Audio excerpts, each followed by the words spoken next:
Hi, welcome to this free painting lesson. I'm Wilson Bickford and I'm going to be showing you some tricks of my trade on some of my signature canvas today. I'm using a Wilson Bickford Signature brand canvas panel that I've primed black with some of my black acrylic gesso undercoat. It is dry. I'm going to be using some the Wilson Bickford Fast Flow Clear Medium here on a little disposable sheet over here.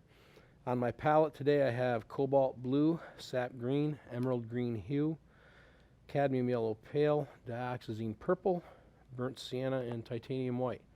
This is going to be a pretty straightforward, nice little painting I think you're going to enjoy. I'm going to take my 2-inch scenery brush. This is a wet on wet technique. These paints are all formulated nice and thick and stiff, which means that I can put thicker paints on underneath in the initial layers, and then to get other layers on top of that, you thin down those subsequent layers either with some medium or with a little bit of paint thinner, and you can layer upon layer and do all this all in one sitting. This is the type of painting that anyone can do. If you feel you can't draw, it doesn't matter. You can still do this sort of stuff. I'm going to put a nice thin coat of clear medium on here, which will facilitate the spread and the flow of the other paints that I put on top. This just makes it a little slick and slippery and oily.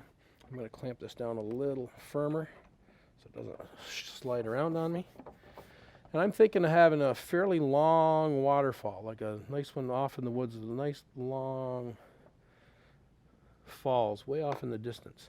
So I'm going to take my number 10 flat brush with some titanium white and a little bit of the cobalt blue. I'm going to have some sky peeking through here.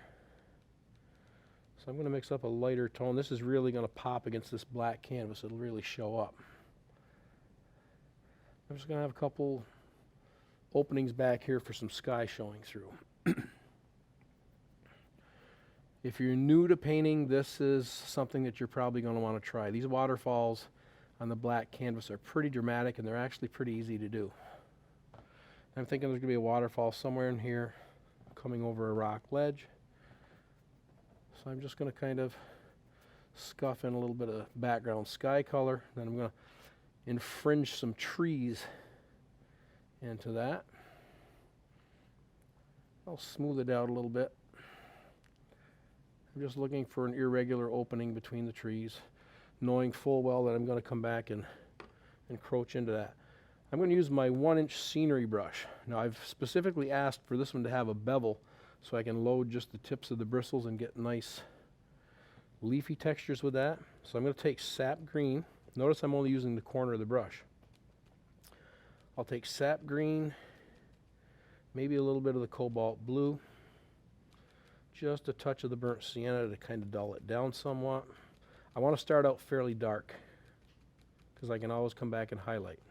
Usually with oil paintings, you're starting with darker tones and building up to lighter ones. So I got the brush really open and loose like that. And I want to overlap some of this leafy texture against that sky. Now it doesn't feel like it wants to stick very well, so I'm going to dip just a little bit of that medium on there. If I thin this down, like I said before, if you start with thick paint, you can thin it down either with medium or with a few drops of paint thinner. Or if you're not worried about white altering your color, you can use my white base coat. See how much easier that sticks? So I just want some roughness and kind of boxing in that sky opening, with some tree branches hanging in there. I want it to look like nice deep woods back there, so I want it relatively dark.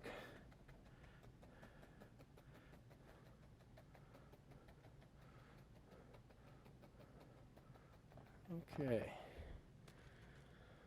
I will put a little bit of highlight on here eventually. I want to leave it relatively dark down here falling into shadow, which is going to really set up a nice contrast against the top of my waterfall when I put the waterfall in. See, it looks like we got an opening of sky back there. I can actually take my small painting knife. If I take a little bit of burnt sienna, a little white, maybe a touch of the cobalt blue to dull it. Burnt sienna is actually an orange.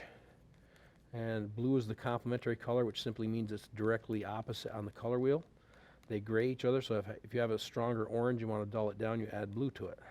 I'm going to put a little bit of blue to that and cut off a little sliver on the side of the knife. And I can come in and just put the indication of a few little sections of tree trunk sticking up here and there.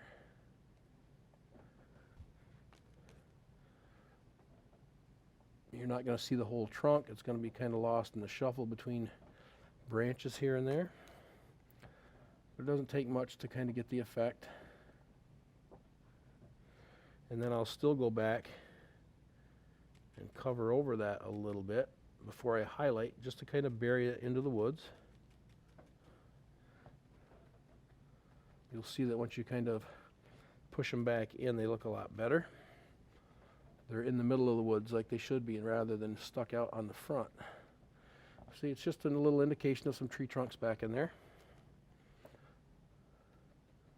Pretty easy so far, don't you think? See, a lot of people say, I can't paint because I can't draw. I'm not really drawing anything. I can see these ideas and these shapes in my mind, but I'm not really drawing anything. I'm just making shapes with the brushes. I'm going to wipe this 1-inch scenery brush off.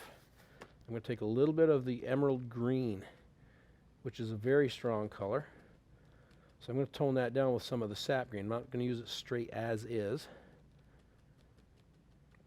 Painting is all about your color choices, so you don't necessarily have to use colors that I'm using. Use colors that you like. But see how much more vibrant that is, much brighter than just the sap green, but I don't use it pure. And I've got the brush really opened up nicely like that, so there's a lot of openness in the bristles. And I'm just going to kind of put a little bit of highlight in here. Again, it feels like it's not sticking all that well, so I'm going to add a couple drops of this medium. That's the Wilson Bickford Fast Flow Clear. There, see, now it'll bond.